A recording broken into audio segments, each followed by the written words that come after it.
gone live now. Yeah. Oh, Give right. the link then.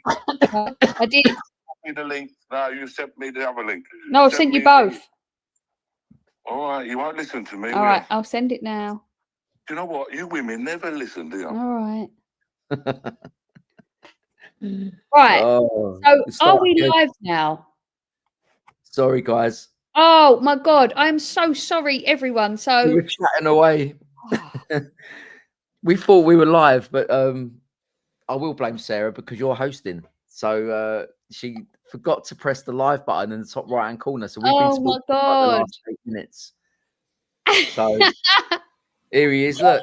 And if it wasn't for AY, right, telling me mate. continuously, you are not live, you are not live. And you keep telling me, yes, I am, yes, I am, yes, I am. Sorry. But we say it loud, we say it clear. The AY show is fucking here. He's here. Live. How you doing, mate? In the Sarah White channel today. Hi, man. So it's early morning, mate, for the...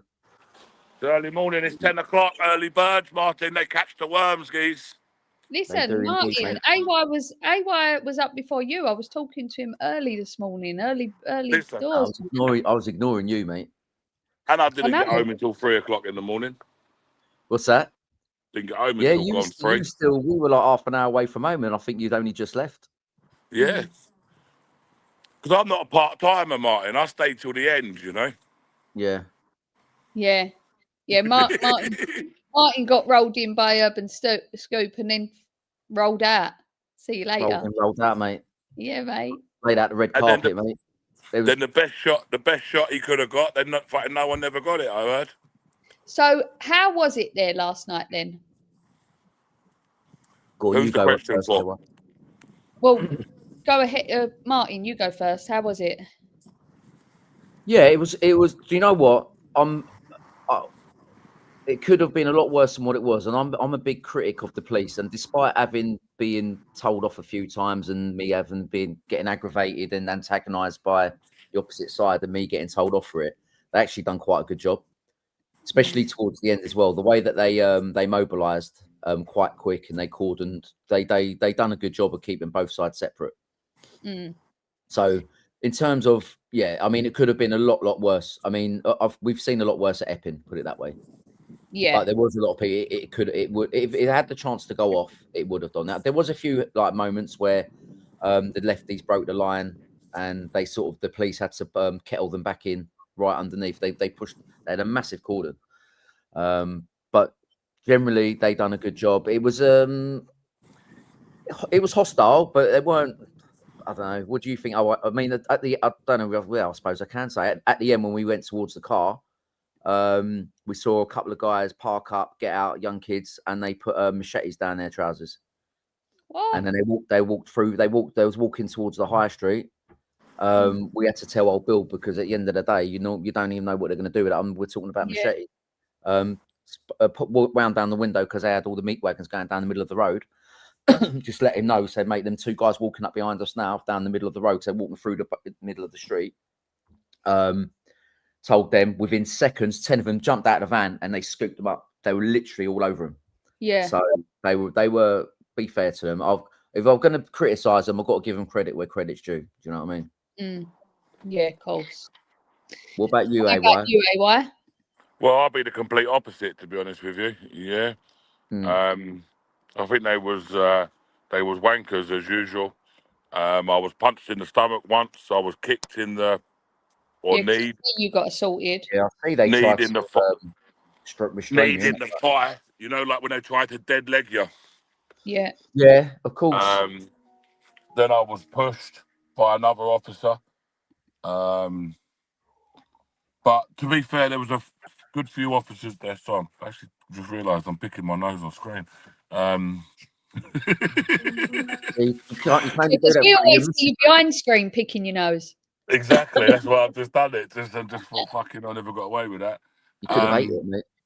Look, let me listen. The police are never going to be our friends. Never going to be no one's friends. They're the police. Yeah. And that's the way I'll always stand. You know, I'll never ever like. There's some of them I knew quite a few of them, to be fair. Yeah, from like Epping, London, etc.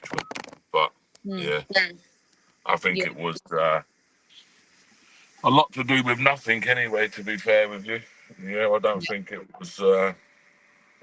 Yeah, I think it's a bit of a lot to do with nothing. And really, do you think this whole thing could have been prevented if they'd just let the fans like arrive? The away fans could have been allowed entrance into the grounds, and that this wouldn't have been made a big deal. Do you know what's there?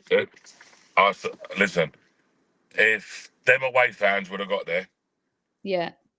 they would have absolutely tortured them kids, because them pro-Palestine lot really was just a bunch of kids that didn't really know what they was there protesting for. Yeah, They was as usual.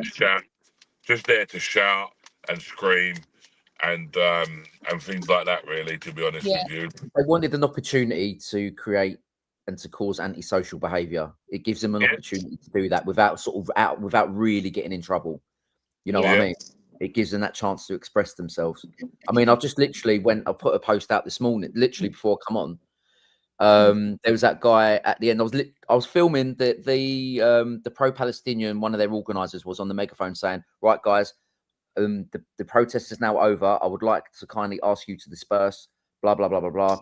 If you decide to stay, that's up to you. But we're saying, you know, we can't tell you what to do. But I am advising you to now leave. So if you're staying, it's on your own accord." And that's fair enough. And then people go, "Nah, we're staying. We're not in hell's chance," and this, that, and the other. So I'm filming it. Then there's some guy who's staring me out through the camera. So I focus on him, and I'm going, "Lol, this guy's staring," and he's like literally focused on me. Then he starts doing all swearing, and then he says "death to Israel." But I put my mic. I said, "What did you say?" He went, "Fuck Israel." Excuse my French. And then the police officer come over to me and goes, "Right, can you move now? You're antagonising him." I went, "What are you talking about?" How? Proper 2-tier policing. I mean, I'm short, but this guy was shorter than me, so he must have had some proper short man syndrome. Autism. Right, I swear, yeah, he must have had something wrong with him, man. Even with them high heel boots that he had on, he was like pushing boots. He like, you know, he was like proper shouting at me. And like, no, you need to get back, and then telling his coppers don't let him back in. And I'm thinking, mate, that's the sort of behaviour with the police, though, isn't it? It's that 2-tier justice system that we see time and time again. Because if they're gonna, like, although you're saying credit where credit's due with the police, I think in some areas, because they stopped the major thing happening. Like, I know what AY is saying, because I got a bit of grief, and that they wouldn't let me through certain points when I had security with me, and I was trying to get to them, and they police were like, "No, you ain't going no." I'm like, "Well, I'm here reporting," and they don't let you through that barrier, and they clearly see that you're not part of the protest. Do you know what I mean? Yeah. But there are instances like what AY had, because that was wrong as well. What happened to Young Bob was wrong. Yeah, like I was just going to say about Young Bob getting arrested, and it's a total abuse of their powers again. Put in, they just so Section 14 now has been so overused. Now it's Section 35. So, but again, it's an abuse of powers. They haven't got clear evidence that he was really doing anything wrong. So you have to have evidence of reasonable grounds. You have to be able to show something, and because you're not, and they can't. Suspicion, yeah. This is the thing with it's suspicion, Martin. Yeah, they don't have to have evidence, right? They go down by suspicion, and intelligence will come along, yeah, with that suspicion. And the moment they know who Young Bob is, in that sort of environment, and it's not right, it's not right, but that's the way that they're going to treat him, yeah? And they're going to wrap him up, and they're going to tie him up in court cases, because the quicker they can get Young Bob silenced, the better it is for them, yeah? Of course. Because he's too clever, he's too smart, and but he's got that naivety of age. But he's incredibly articulate. But he needs to know, and this only comes with experience, but he needs to know when to button it and just walk away, rather than standing there and arguing. Because once these police officers have made up their mind, I'm sorry, but that's it. You ain't changing it. No, but you see with me the other day, when they tried to impose Section 14, when I was speaking at outside Parliament. Yeah. But at that point, I mean, them police officers that completely spun round and walked off, which I was surprised. I did think, oh, here we go, I'm going to get arrested again. Well, he sort of shrugged his shoulders, didn't he? And yeah. And like you think, well, you've come over to enforce something. Give it back to you I was nice. I weren't horrible. I was like, I just spoke how I should be speaking to him, was respectful to him. And then he went, oh, and turned away. And you think, if you've come to impose something, is this the police we've got? Because you've obviously come with something in mind. You're going to arrest me, or you're going to try and move me on for whatever reason. And he done neither, because I confronted him. But Bob confronted him last night, and then obviously he's ended up getting arrested. Has anyone freedom of speech? You didn't even say anything that bad, like at that particular protest, as that was a Storm Out protest on the Wednesday at Parliament Square. Yeah. And again, the police were aggy then as well. Why were they all over that side and none over the other side? Then they started trying to kettle people off to clear the way. It was just an excuse to try and agitate. You could see it happening. Yeah, no, it was definitely. And the thing is, they arrested that guy at Parliament, didn't they? They said that he had let off a banger or something, whatever it was. And it weren't even him. And then they de-arrested him, and then they arrested him again for the same thing. So they arrested him again. No, I see him again after that. Someone said he got arrested at the end. No, he didn't. Oh, someone cut us. Phil said he got arrested again. No, I see him. I was with him at the end. Did you? Not for long. Yeah, not for long. Not for long. But then you've got that woman, that lefty on that day, kept coming and arguing, antagonising, and you think, love, go to work. 3 times.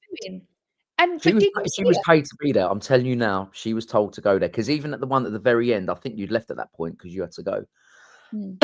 She was standing there again for about. I was trying to do an interview with David Atherton. Yeah. And then a crowd started gathering around her because she was like agitating people. And then she does this thing, like where they do this thing where they go on their phone and they pretend they're talking to someone, don't they? Oh, I'm being harassed. And we're like, well, you can leave. Like, you're free to. I stuck up for the guys that was there for supporting for Israel. So I'm standing talking to them. She come over, tried to give it to them. I then questioned her and obviously tried to engage in a debate, because it's better for us to debate these things. But she was getting really aggressive, and she went, oh, here she is again. She said hundreds of thousands. I said, no, I didn't. You're spreading misinformation. Every time someone tries to have a debate with you, you say that we're lying. You call us a racist. You call us a fascist. You call us a Nazi. But you're the same people that call in for death for Jews in the street. So who's the Nazi? Well, two women who get some information from the BBC. So if I'm this far right white supremacist person, what these people portray me as, I went to this Aston Villa last night, and the amount of Muslim lads that come up to me, I was like, it's the hotel investigator. Hey, why? Yeah, can I get a picture? Yeah, and this was coming from Muslim lads. I had a few issues with a couple, but you know what? I'll tell you, it was all blown out of proportion. Yeah, I was actually pretty much, even at the beginning, I was welcomed there, even by the because they didn't realise who I was. Let's be clear, because I'm sure if they did, then they wouldn't have been so nice to me at the beginning. But that's my tactic. I befriended them at the beginning, the organisers, even the ones giving out the placards. I don't know if you see, but I befriended this one, old Stuart, my old mucker Stuart. And then after that, I was pretty much fine, really. But but them youngsters, they're not political, though, are they? They, when you think about it, we're sort of more focused on the political side of things. They don't really know why they're there. They're just going there for a day out. That's what it is. It's fashionable. They're being indoctrinated at school. They find out from their teachers, and this is what you should be doing, and that's how they're guided. So when you try, he hit the nail on the head earlier on. Yeah, when he turned around and he said they're there just to cause antisocial behaviour. Yeah. They don't really care about protest. They don't. It just gives them an excuse. You know what I mean? It is. It's about going along, being part of something and causing a problem. They like to cause a bit of ag. That's what they're really going for. Yeah. But I see your streams last night, and I see you, especially AY, like I see his, and he was saying, you know, like, what do you think about the people in these hotels? And at the end of the day, they was all agreeing they want the same as us. They don't want these undocumented men in the hotels. So it's the government that are causing the divide continuously. And once people understand that and realise that, then surely all these lefties that turn up that think they're on the side of these Muslim groups of men that was there last night talking to you, well, hold on a minute. You're not actually on their side because they're on the same side as us. They are. And this is evident from Whitechapel when Stand Up to Racism said we're on your side, and they said no, you're not. Yeah. Now some people can look at it and turn around and say, well, they're saying no, they're not, because they're not on the side of on either of our sides. Yeah, they're on their own little path of domination. Do you know what I mean? Yeah. But I do truly believe, that there is a second, third generation of Muslims that are not as radical as the ones previous to that. It's been diluted, obviously. It's been diluted. Do you know what I mean? Like, yeah. Oh, definitely. I've spoken to some of the guys at Whitechapel, and I am going to go and speak to them and do an interview in depth with them, because they said, we want the same as you. We ain't got a problem with you. You know that. You're from we're all from the East End. And they was like, you know what it's like here. I was like, yeah, of course I do. They was like, we ain't racist. We ain't got a problem with you. But they have a problem with the woke. They have a problem with the left, because they're the ones, they don't want to be aligned with them, because they're like, we're not with them. We're with you guys. Well, so when when we was you say that, we ain't with you, he meant we're not with the left. But I'm not sure if you was there at one stage, Martin. Yeah, but I was chatting because I feel that, like a lot of these words that they use at the moment, or I've been using it for a while now, genocide and racism, even. Yeah, the word has been so badly diluted. That, because when you look at the facts, because I think I said to him, like, how many people have died? Like 60,000. Well, how many people is there? 1.6 million. Well, I'm sorry. Yeah, that does not add up to a genocide. Like, you're using this word very, like, loosely, like it's not real genocide. It can't be, because if only in 2 years in a war 60,000 people have died, if it was a genocide, they would have wiped them all out. Yeah. We're talking about this guy who's actually quite reasonable, because when I interviewed him as well, I think that was the same time you were there, and you started chatting to his friend. I was trying to be unbiased and trying to say, look, at the end of the day, hard conversations always need to be had, right? Whether you like what I say or not, and vice versa.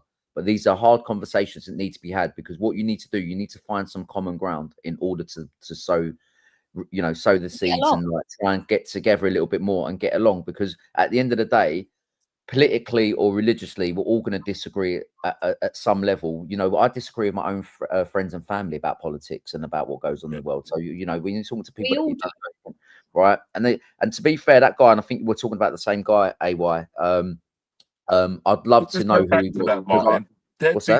Just go back to that disagreeing. There'd be some things that I say that you don't disagree with.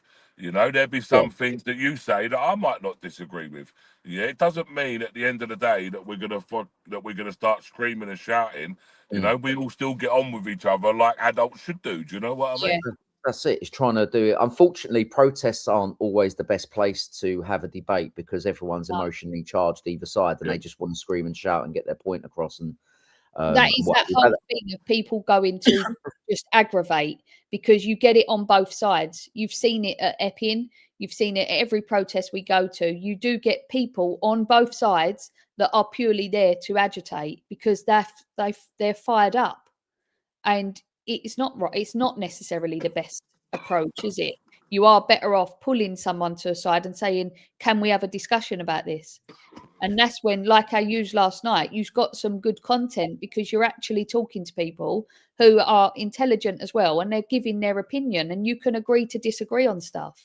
And but they united in certain beliefs.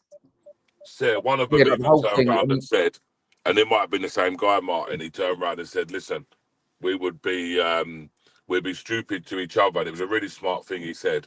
He was like, we'd be stupid to each other because we'd be arguing about something that none of us really even understand the real facts. Yeah. And this was that was me saying that to him about the whole Islam. Sorry, not Islam, about the Palestine and Israeli conflict. I said we're trying to have we can't have an intellectual debate about it because I'm not educated enough and you're not. This is something that's been going on for a very, very long time. So how can we're just idiots having an argument over something? You're trying to debunk what I'm saying, and I'm doing the same thing to you. And really, we're not intelligent enough to have that type of conversation. And also, another thing is, majority of people that want to argue the fact of Israel and Palestine, they've never ever been there. They've never been to Israel. Like, they don't know the history. So, all right, you can think it's wrong what's going on, but at the end of the day, you've not been there and you've not endured what's going on. So you should keep your opinions with that out of the politics within the UK, because it's got more important things to worry about in the UK. That's exactly what I said. Let's concentrate on the UK. The UK's FUCK, and we need to worry about what's going on in our own backyard before we can worry about what's happening overseas. Do you know what I mean? And people who are fighting, sorry, he's going to talk again. It's my show. Go on, it's all about you, isn't it? It's all about you, Sarah. Yeah, go on, AY. Oh, right. Sorry, it's my turn now, yeah? What I said this actually a few times, yesterday. Yeah, and I think I actually... I think I recited something you said, actually, Sarah. It come in my mind, at the time, and I think it was something that you might have said at some stage. Yeah. And I turned around and I said to him, like, we should be, maybe not word for word, but we should be concentrating more on what's going on in here, in this country, because you're worried about something, that if you care about that much about that place over there, go and fuck off and go over there. Yeah. You know, like, if you really that I always passionate, say, love the country in which you live, or go and live in the country you love. Because at the end of the day, oh look, Reggie, what are you doing? He must be on What's happening, Reg?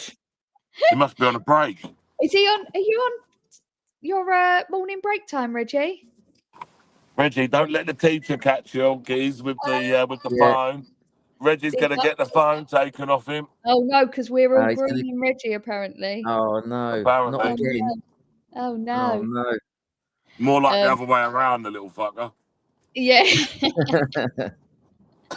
Yeah, and it's true. If you have to be fully for the country that you're in. You have to love it, respect it, and want that to be the best country and to succeed.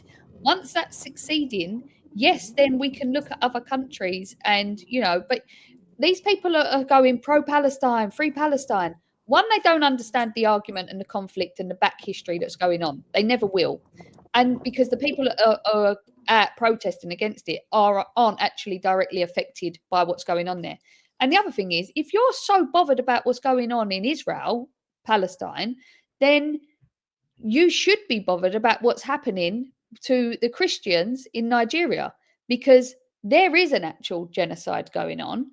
And you can't, if you're really that compassionate and feel that compelled to go out and protest about something in another country, then you should be protesting about what's going on in every country. And Sudan as well. That is horrendous. And that's exactly the question that I put back to that guy last night. And he swerved it nicely, because he didn't actually answer it, because I said exactly that about if you're going to have the pro-Palestinian, if you call that a genocide, then see what's going on there. Then he said that's a problem. He didn't say it was a problem, but this was around about, it's basically, that's an issue for the Christians to come out and basically protest about. And that's not what the point I was trying to make. The point I was trying to make is that if you've got a set of protesters protesting for one thing, why you're not protesting for the whole thing? You're picking and choosing. Because then he started saying about, why is it when you go to these protests outside these hotels that there's hardly any people of color or black people there? And you're saying, I remember this. That's what I turned around. I was like, but I wanted to say back to him to get the chance. I was like, well, when you go to these stand up to racism protests, there's never hardly any black people or brown people there either. No. So you can't have both ways. I remember this part. Yeah, do you remember? Yeah, because I turned around and I said to him, hold on a minute. I've been at every single Epping protest. Yeah. Hi. Ta-da. It is a multicultural protest. I'm not saying that there's many, But there is. No.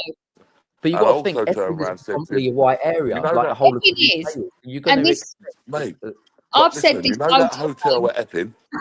Yeah, sorry.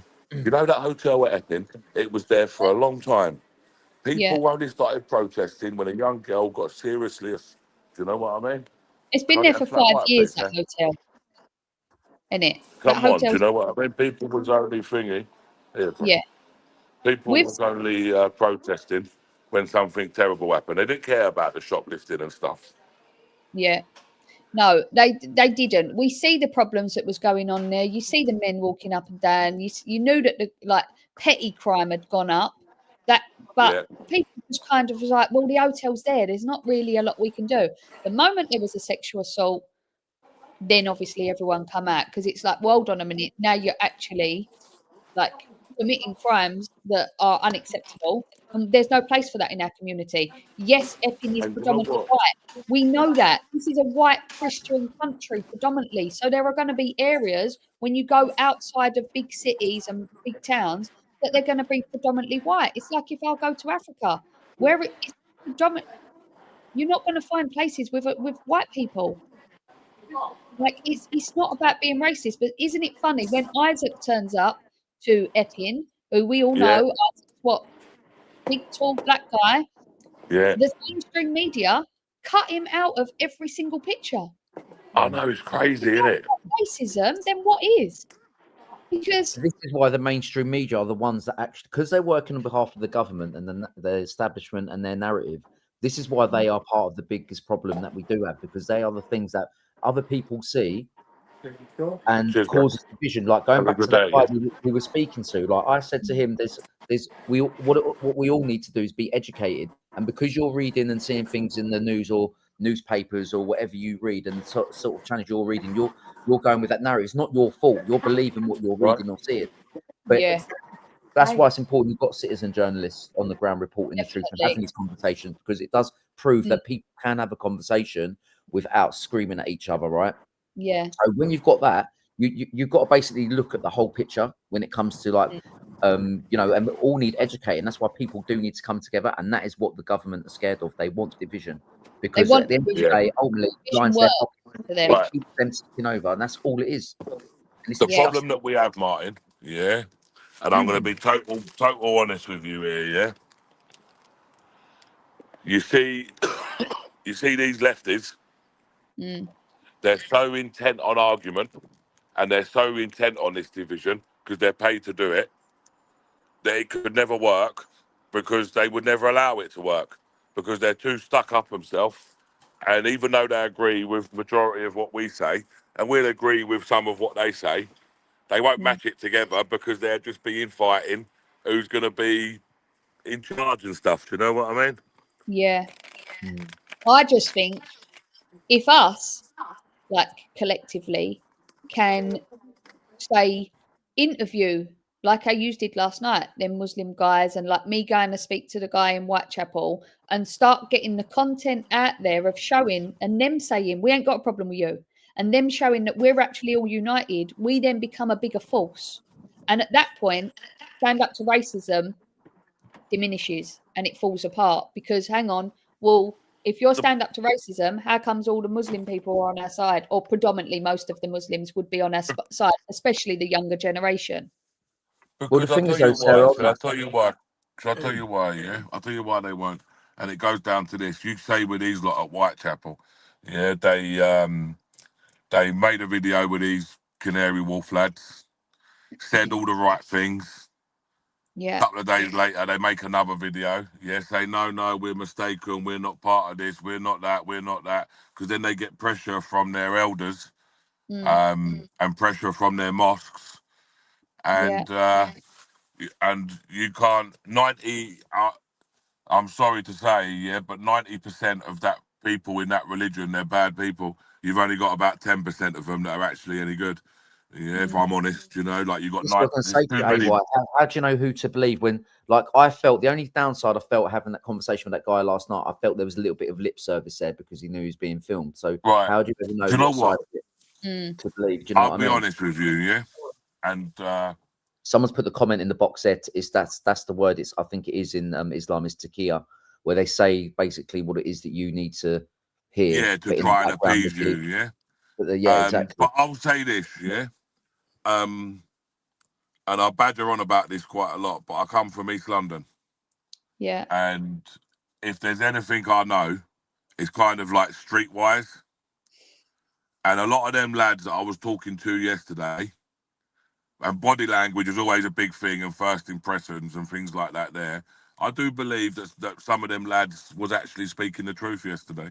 You know, like because a lot of them,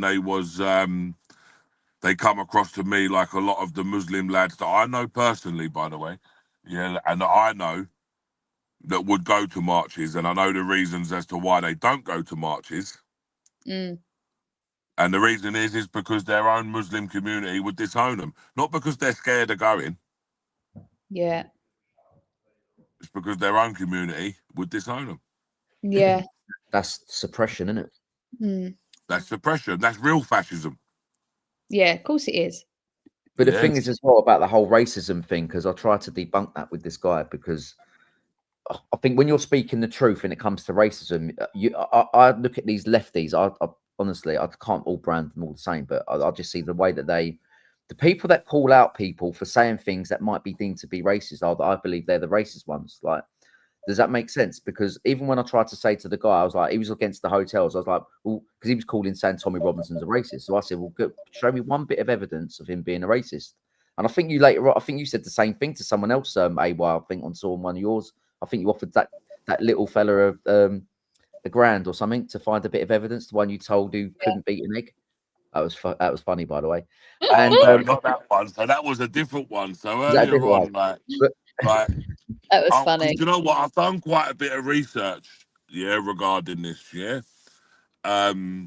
because I'll be honest with you, like I wouldn't want to be associated with anything like that, with like racism and stuff, So I've done my own research and I've looked myself, and I can't find anything where he says anything to be racist. So I'm quite confident. That's why I turned around and I said, "Listen, I'll give you $1,000." Yeah, right and I agree. now. Yeah, and that's why I say to them, do your research. If you're going by what someone else has told you about him, go and do like what I did.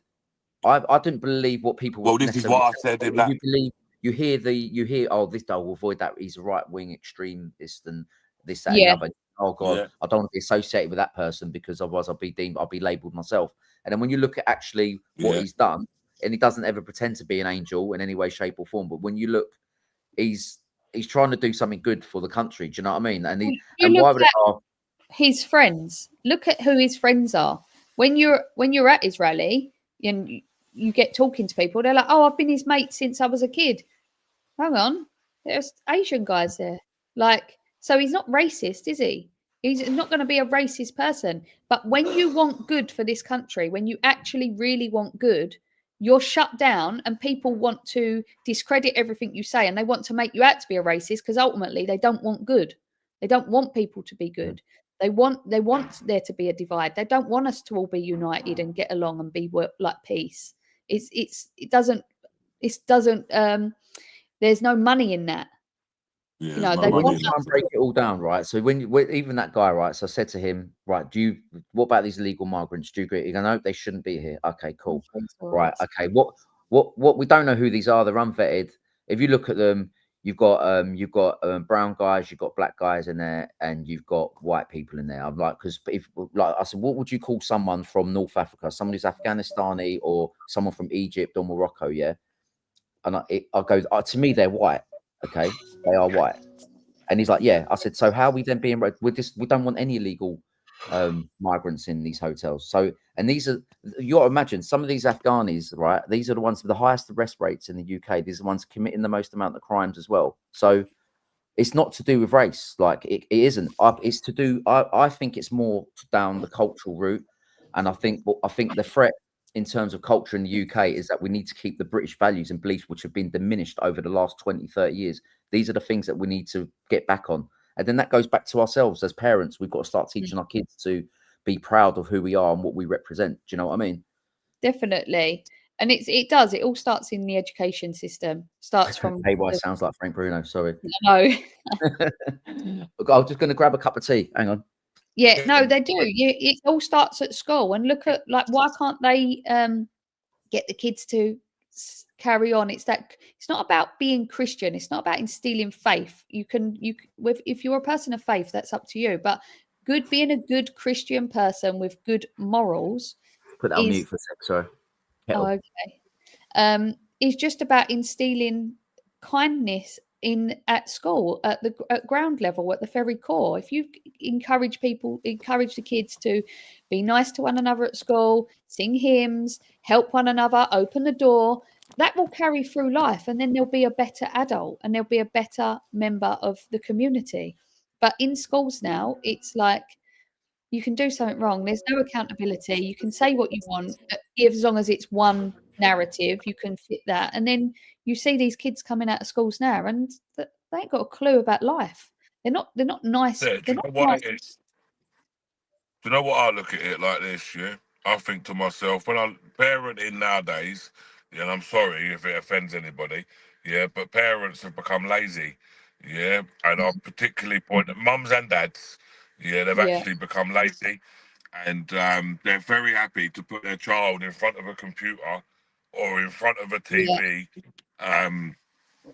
Do you know what? Yeah, there's a reason why, like the BBC and things, yeah? I never used to let my children watch, like, Peppa Pig or, like, things like this. I never let them watch this sort of stuff. Do you know what I mean? Yeah. People say, oh, you're cruel, but I say, no, there's hidden agenda behind this. Yeah. Do you know what I mean? Like, it's too popular for children to fucking like it. Yeah, there's something's not right with it. Anyway, I just think to myself, parenting now has just become so lazy. And you even look at, like, what happened to the days where at 4 o'clock was dinner time. Yeah. At 4 o'clock, you're all sitting there as a family, mum, dad, or dad might just be getting in from work, whatever, yeah? But mum and dad or whatever, just sitting there having your dinner as a family every single night, yeah? Nowadays, parents, and some people will say, oh yeah, but they've got to work, they've got to go to do this. Yeah, no, I get it. The government have made it so now that women, I'm sorry, but probably take offence, but they've made it, give them all these powers and rights, etc. But really didn't know what they was letting them in for, because women really looked after the family. And the government knew what they was doing. They was breaking down the family unit by allowing women to have the vote. And I'm not saying that women shouldn't have the vote, but in making it women, they should have the vote. But then what they done is they gave them the vote and then made it that women then have to go to work. Yeah. Men and women play their roles, and they play them well when they're allowed to play their correct roles. A woman is the caregiver, the nurturer, the homemaker. The man is the provider and the protector. And when you both allow both people to play their roles perfectly, that is one force to be reckoned with. They are united, and nothing can come between them. But now, because women have to go to work, and then what you find is some women go, well, hold on a minute, I ain't doing that because I'm an hour out at work. So then all of a sudden the man's then got to come in and do roles that he isn't used to. And then also what you find now is a lot of women will say to their husbands, don't talk to him like that, talking about their kids.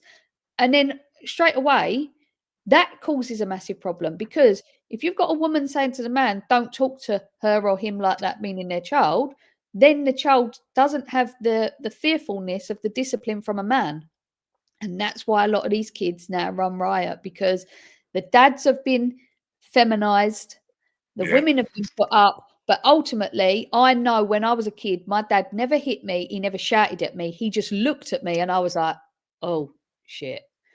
I've got two boys, Two boys I've got. My oldest boy is okay.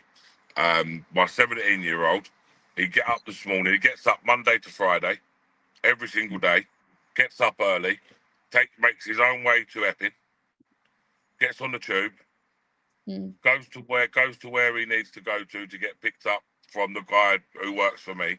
He goes to work all day. He does that Monday to Friday. he's makes his own wage. You know what I mean? He's 17. Yeah, he's just doing his driving lessons. He'll be driving soon. You know, when he turns to be 18, then he'd take the truck home, I suppose, and he'd just go with that, I suppose. You know, but this is the things that people, and this is why I've always say it's important. If you do break up with people, you should, you know, like it's the children. You know, you've got you know, like you have to think about this, people. You know, like it's hard, I'm mate. my kid's dad, and I had my 40th birthday party this year. I know you told me. He was there with his new wife, with his eldest daughter, with her boyfriend, with his mum, with his dad. I invited all his family as well, all his extended family, but they couldn't make it. They was at another party. But for my kids, I try to keep things as amicable as possible. It's irrelevant what happened with us. We both love our kids, and that should unite us. I'm quite a bit of an exception to the rule. I don't think many people would have be in the same room as their exes, but me and him had photos together, and like, yeah, I know you, but but that's nice for my kids. They see that. They see as a unit. We're still a unit to a degree because we've got kids together, so we can still get on. Martin, do you know what I said when she said to me about My this? son's giving me the really weirdest look. Like, listen, I turned around and I said to her, God, that's a bit too much for me. Yeah, I don't think I'd go that far there. yeah. And then, So, I've got 2 exes, mate. How about dealing with that?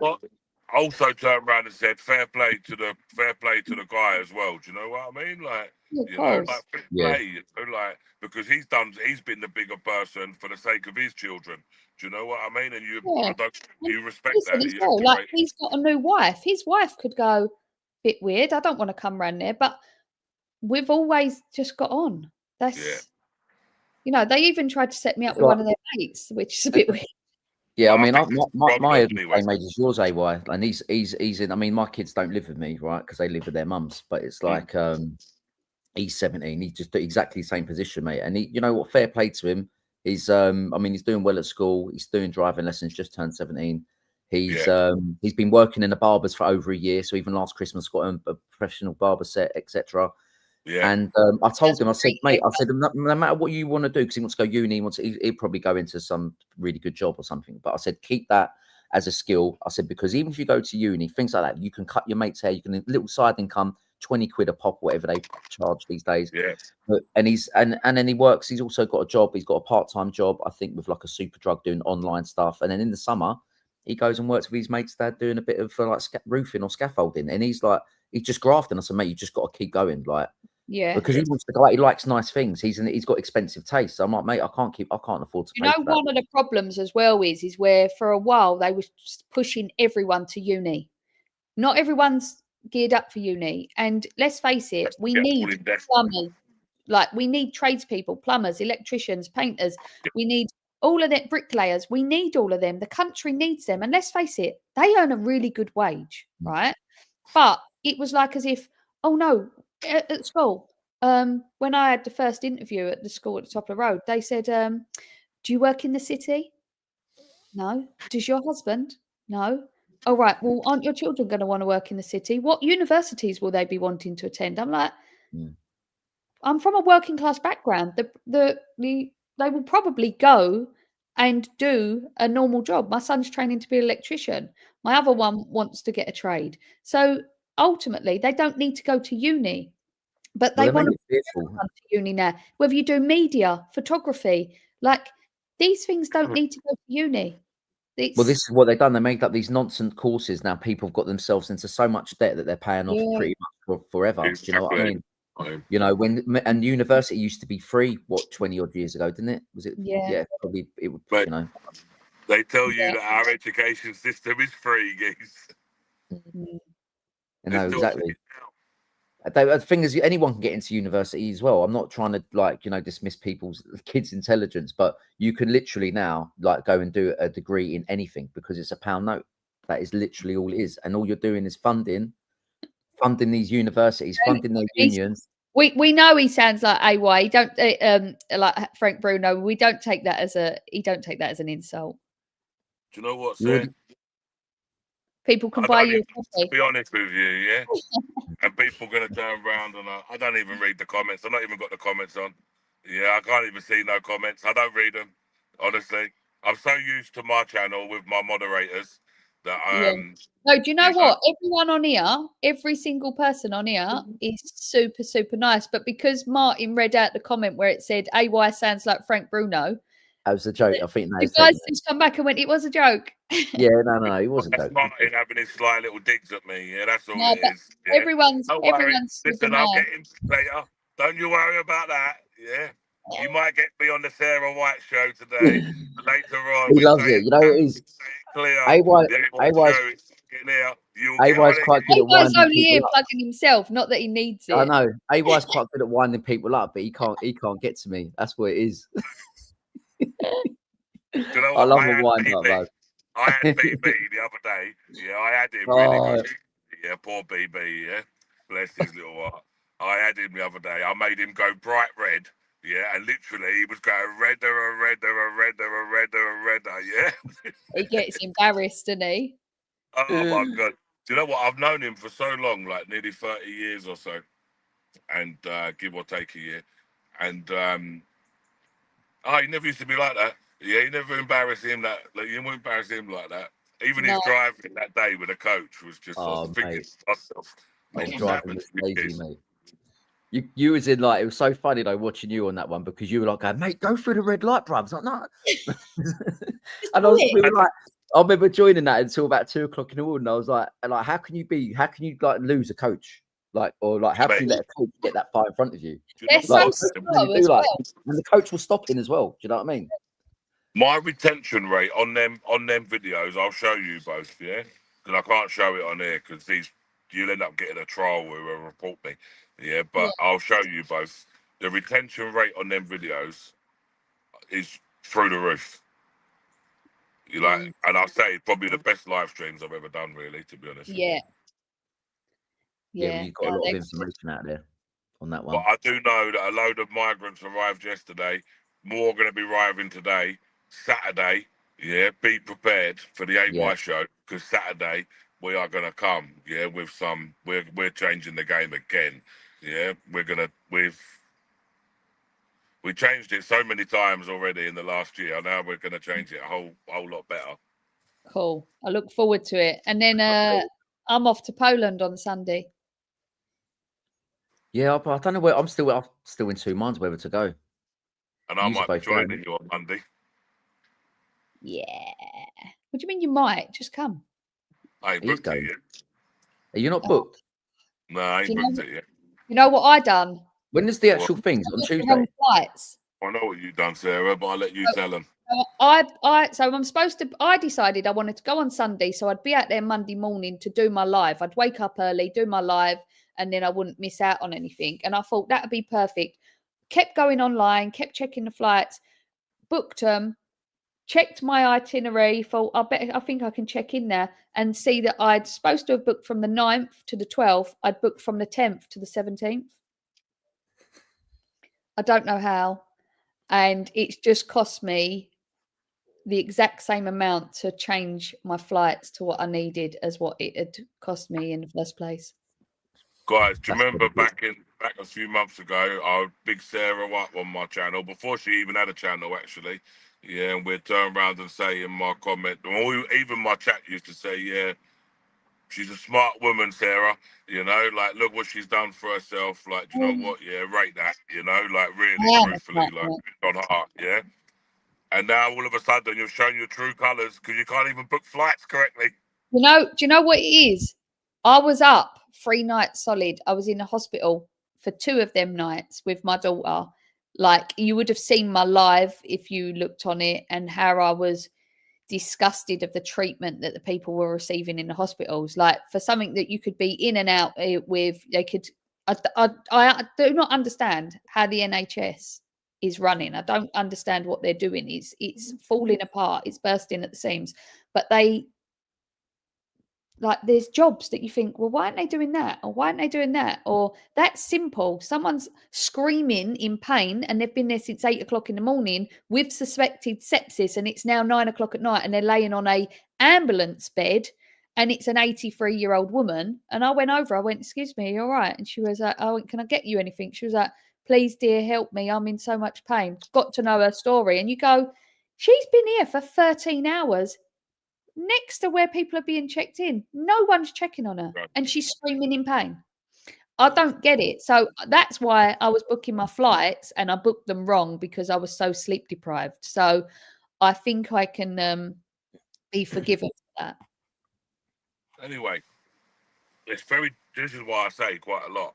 Yeah, the services that we've got running in this country, like the NHS and stuff, yeah, it's even though it's propped up by immigrants, yeah, it's so understaffed anyway, yeah, that it's a shambles. And that's one of the reasons is because the population here is too much. It's growing. This is another reason why immigration needs to actually stop. Yeah, it does. Exactly. And it's supporting the people that we don't need here. Well, then this is what I don't understand. There's people. So this another woman, 103 years of age. She's 104 in 2 weeks' time. Completely compos mentis. She's grabbed hold of me as I've walked past. Excuse me, can you help me? Because now I'm helping everyone. I went, yeah, of what's course. that mean, compos mentis, by the way? She's fully awake and aware of what's going on. Full capacity. Yeah. Not as intelligent as you, sir. Full capacity. Bloody hell, mate, that's a problem. Make sure you book your flights, all right, then. Don't let me book them. No, and I was like, what can I do? And she went, I've been asking to go to the toilet for at least 2 hours. And I went over and I've got a surgeon, I see, because he was wearing his scrubs. And I said, excuse me, I know this is nothing to do with you because you're obviously a surgeon and but you are incredibly high up in this establishment. I said, and I would just urge for you to have some compassion for this woman who has spent her whole life paying into the system. She would have lived through the Blitz. I was proper going into it. And I went, she just wants to go to the toilet. Can you please make that happen? I don't understand. Something so simple, especially in the hospital. I remember my dad was in hospital was it about a year ago? And got a few things wrong with him, whatever, but he had to go in there, right? Anyway, he's up there all day. My mum's like, oh, your dad's been up the hospital all day. Luckily, the hospital's just around the corner. But he's like, what? And he's like getting to like 7 o'clock in the evening. So I've gone up there. I've finished work, whatever. I said, all right, I'll go up there and see what he's doing. Gone in there. He's like in this waiting room with a load of other people waiting to be seen. Been there for over like 10 hours. He's going, oh, can you go and get me a drink? I said, what do you mean? He's like, I've not had a drink or a glass of water. We've been up here. I'm starving. And I said, are you serious? They've not even offered you. I can't remember what the reason was because there's so many things bloody wrong with him. Anyway, they were everyone in there was gasping for a drink. I had to literally have a go at one of the nurses. I said, I'm not being funny. You've got about 15, 20 people here all complaining that they're dehydrated. They've all been waiting here for hours on end. And it only took that like 5 minutes of me having a go at them because I basically lost my shit. Because there was a reason. It wasn't like they could get up and go anywhere. There was a reason why they was in that room, and I can't remember why. And and then the woman came in with like a little trolley and got them tea and biscuits. Yeah. And I was like, if I'd not said anything, I said, this is my point. If I'd not said anything, this would still be going on. Because, like, it's like my dad's of a generation where he won't speak up. Like, he won't speak out. He'd rather sit there, and like not say anything. They should have someone on every ward going around with teas, coffees and biscuits. Yeah. But if you're a caregiver, that's care. That is care. Then they should have another thing. A woman's laying there. She's disabled. She's got a problem with her neck. Again, she's on a ambulance bed. She'd been there for 8 hours. She said, I really need a pillow. I went, can someone get her a pillow? Sorry, we ain't got none. What do you mean you ain't got no pillows? It's a hospital. I went round many wards to try and get a pillow. Look at this one. Look at this one, Sarah, in your chatlet, yeah? Her mum went to the hospital, was left unbooked in for hours on a hospital bed with someone else's blood on it. That's disgusting. And her mum had a blood clot after a knee operation. Yeah. No, that's a different one. Isn't it hard checking all these comments whilst trying to talk? Yeah, because otherwise you look like you're being rude, checking the comments and talk at the same time. Give me a spanner. I'm dyslexic, everyone, as well, so... Give me a spanner. Where's the spanner? Just click on my name and give me moderator. Make me a mod. Give me a mod on the Sarah White show. Can you do that through StreamYard? No, I don't think you can do it on StreamYard. No, I think you'd have to do it on your YouTube channel. Wait, Amp, I want a word with you guys after this call. Yeah. Oh, so me. don't you go anywhere. Amp. Don't be walking the dog outside my house. Don't be going to walk the dog or anything, Amp. Yeah, because I need to have a chat with you. Me or him? No, Amp. He's going to go out. He's my moderator. He is. Yeah, one of my managing moderators, actually. To be honest with you, one of the people that's got. Yeah. Anyway, he's he'll go and take his dog for a walk. He'll leave his phone at home. He'll go to the toilet. Won't take the phone with him. He's in HR Monday morning. That's the other mod, Jenny. He's got a HR meeting at 9 o'clock on Monday morning to discuss his behaviour problems. You're going to put him on a 3-month management program. Mate, he's meant to be the manager. He's going to get a black mark against his name, isn't he? Sounds like he already has. No. He knows. Yeah. He knows what it is. It is. It's terrible. And that me sitting there the other night, and I just thought, these people, and they're the elderly are the people that haven't got their voices. They're left people. They're just walking past them like they're irrelevant, that they're even there. And I thought, you know what? If someone like me or anyone could go there and just give a bit of time and just get talking to these people, because sometimes they just need to have someone to talk to whilst they're at hospital, but someone who could then speak up for them. I spoke up for 5 people whilst I was there that night. And then it's funny, within 10 minutes of speaking to each one, I had each one of them seen and dealt with. But they'd been there for such a long time, and one of the women had to urinate on the bed because they went, we've got nowhere to take you. Now, how is that acceptable? How degrading in the middle of A&E to have to end up wetting yourself as an 83-year-old woman? Like, if they had people that went there to go, well, look, we'll take all the elderly to the toilets. We'll do that just so they don't have to be like so degraded and felt like they're not cared for. That is a basic necessity as a human being, to be able to go to the toilet. Like, and they're being fucking wrong. It is wrong. And I cried when I was there the other night, because I thought, and I went to him, I'm fucking lost for words. I am lost for words. How can you're a caregiver, you've trained, but yet you're just walking past? And it is, they're understaffed, they're underpaid, and they're overworked. I get that. But something needs to change. When you're having train drivers being paid over £70,000 a year with 12 weeks holiday, and they do not drive the trains manually, by the way, they only have to drive the trains manually if they do a Sunday shift. And I know that because I know a few train drivers. So when you compare the work, what a nurse and a doctor does compared to a train driver, how does that make sense?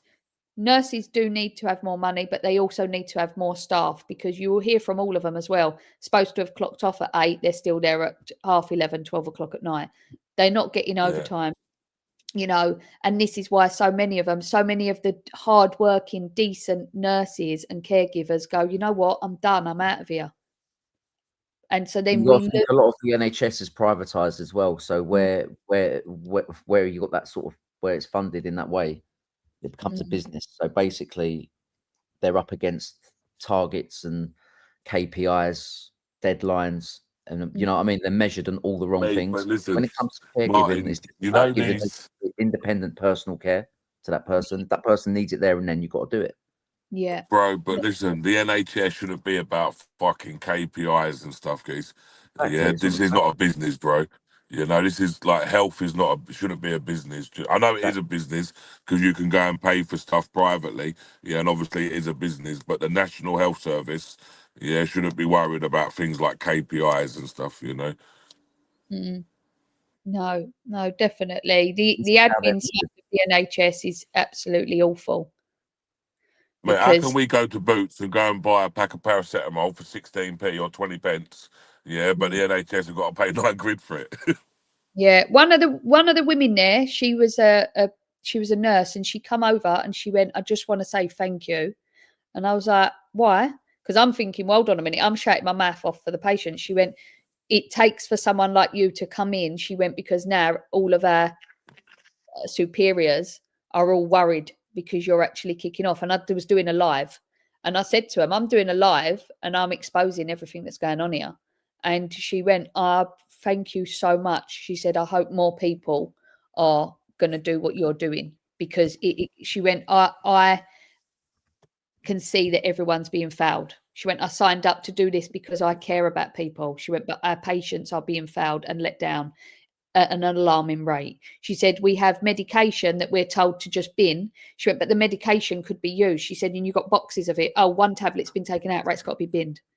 So she was saying, like, the NHS, she said, is failing in every single turn. So I would just encourage people to go, when they're in the A&E, just start doing lives, exposing them. Because I don't even go to the GP unless it's I need I don't know, unless I need to get referred to a physio or something like that. I don't even trust in things like the GPs, because I just believe they just look on Google while they're sitting on the opposite side of the desk and look That's it up. all they do. Well, they're a general practitioner. That's what a GP is. So they know the same as what we do. We can go on Google, we can check, and that's it. Like, they're not a specialist in a field. You're not seeing an actual person who specializes in neurology or in, or cardiologist. You're seeing someone who just basically types in, ask Siri or ask Google, what is it? I don't believe in their practices. I mean, I know we're going sort of off topic here from what we came on to talk about, but it's like, doctors don't do what they used to do. Like back in the day, if you remember, when you was a kid and you went to the doctor, the first thing they'd do is they'd check your ears, check your tongue, check your eyes, check your ears, check your breathing on your back. Like basic checks. They don't even do that anymore. They don't even look at you. They look down at their computer. What can I do for you? What? It's like, oh, sorry, you feel like you're. You feel like you're there for the wrong reason. You had a family doctor before, didn't you? Yeah, that's what I mean. The doctor used to know your family. Then you go in there. And you then had a family doctor. Yeah, but you have to look at who owns Big Pharma. This just tells you, when you start looking into it, when you go down that rabbit hole, you're like, well, hold on a minute. We know what the Rockefellers done. We know what they done when they bought up Big Pharma, and then they stopped anyone from being like what they would call a witch doctor. There are for every disease. You know what? I'm going to tell you something. Yeah, we got say 1 second. Say, we've got to be very careful what you talk about on YouTube when it comes to this sort of stuff. Yeah. Okay. Yeah, like medical. I just realised. Yeah, like that sort of thing. We've got to be smart. Yeah. Okay. Yeah. Mhm. I reckon we should leave off of that sort of subject. Okay. Just double check. Yeah. I will do. Has anybody heard from young Bob? Yeah, he got NFA'd. I texted him last night. He did. Well, that's good, because a lot of people were asking earlier in the comments about him. Yeah, no, he's fine. Yeah, I'll do. Yeah, he literally he obviously wanted. He didn't mind getting arrested, but I didn't actually see that happen. I don't know if you were there when that actually happened, AY, but I see it live. There, I thought it was a bit of a setup from what I've seen. It's quite funny though, because he wraps rings random, because he was like, well, what people are you? And they went, what? They didn't understand the words in which he was using. And he said, well, who is that applied to? You can't basically give that. The perimeter you've set up, my hotel is within that perimeter. So they don't know what they're doing. And this comes back to the police are going, well, we're following orders from our superior. You can't keep just using that as your excuse, because like the ones who come over to me the other day, I said, go back to your superior and learn your sections, because they don't know their sections. They don't know what grounds that they're coming over and applying them to, or trying to enforce them on you.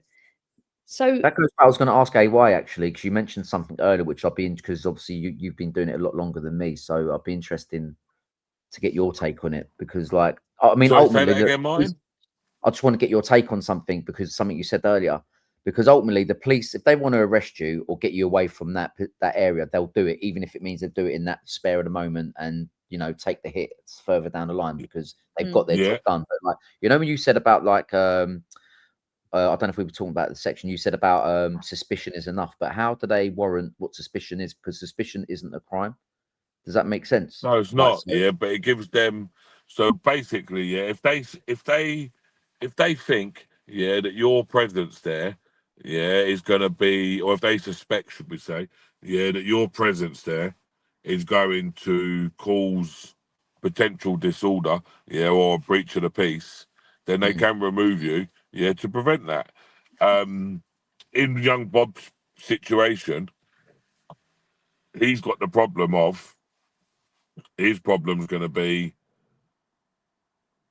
when he's so well known in that community, no matter where he goes, they all know him, and his presence around them is going to cause a potential breach to the peace. Whether you agree with that section 35 or not, yeah, that's the way it's worded.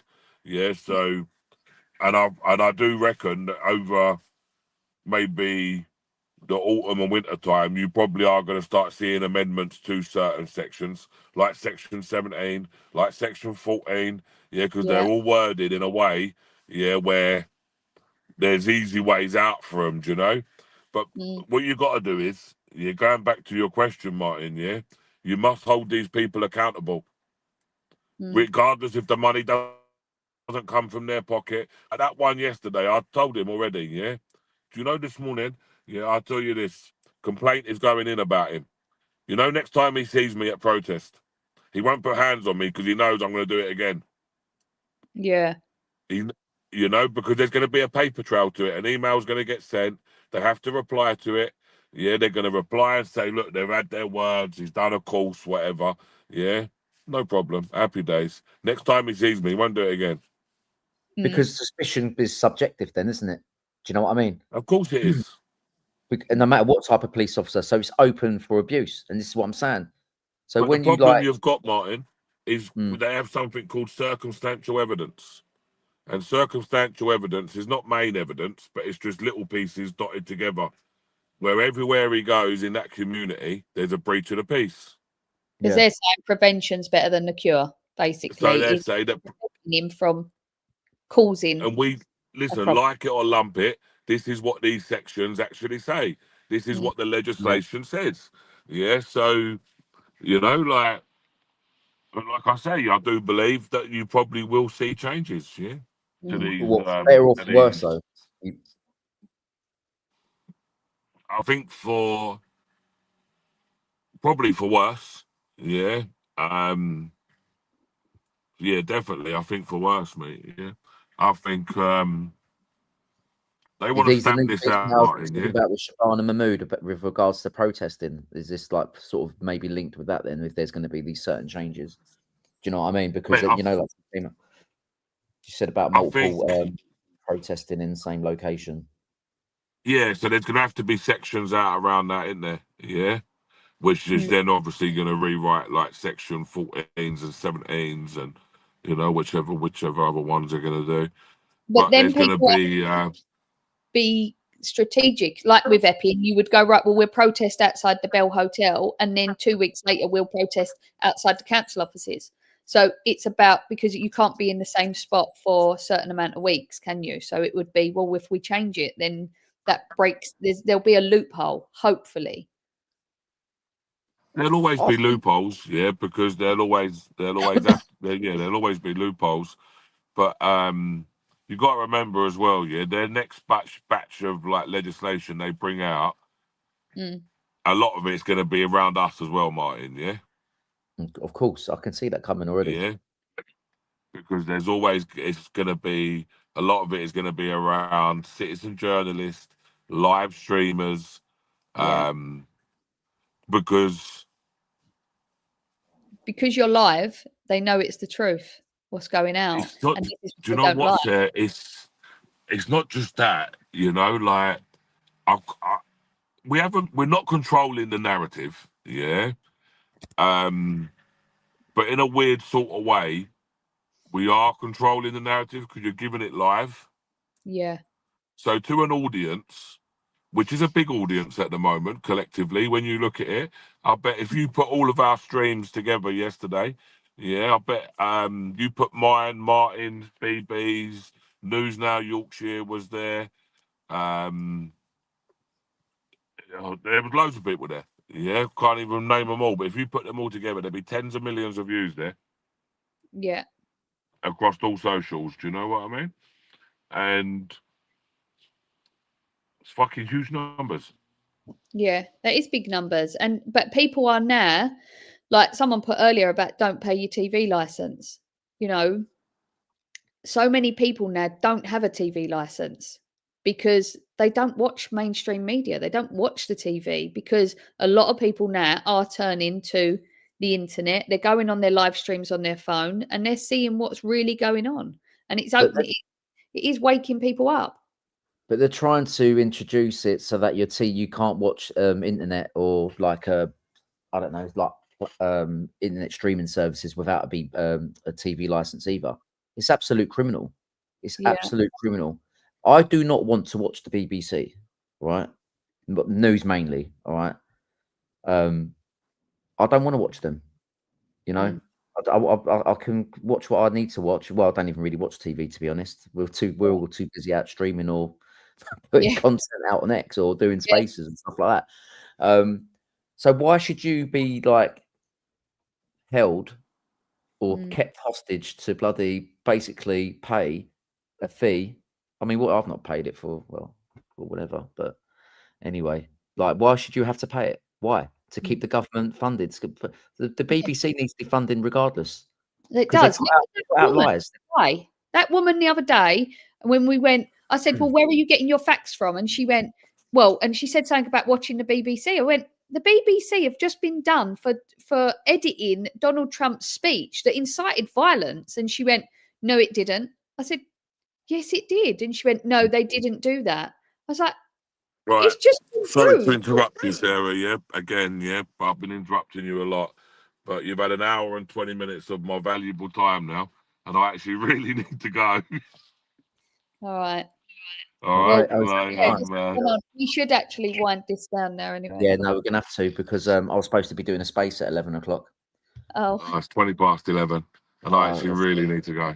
Yeah, no. I'm really sorry, everybody. You can. That's a separate show for you, though, Sarah. Talking about mainstream media. Yes. You can easily get an hour's worth on that. Yeah, definitely. I'll do that in my sleep.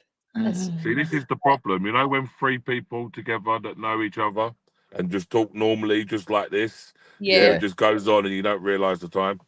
That's because you both love me so much. I don't know about that. Yeah. My new besties. Oh. We need to go and meet up for breakfast. Sorry I missed last week. No, that's right. Don't worry about it. You stood us up, Martin. Yeah. Do you know what, mate? I forgot if I'm. No, I need to go anyway. Yeah. No. Before you start me off. Yeah. No. Thank you to everyone for coming on, and thank you to you two guys for coming on as well. So I'm going to end the stream now. So thanks, guys. Thank you very much. Everyone, reports. See you next Monday. Bye. Yeah. You soon, Sarah. Everyone, obviously, probably it's all of your followers that have actually come on here anyway. But anyone that hasn't, obviously, go and follow Gauchi Reports and AY Audits. And smash it. Smash it. I might be doing an X space soon as well. So if anyone is on X, I'll be just keep if you want to might carry on some sort of part of this conversation. But yeah, I need to go and have another cup of tea or a coffee. But no, thanks for having me, Sarah. And AY, catch up with you soon, mate. Yeah, speak to you soon.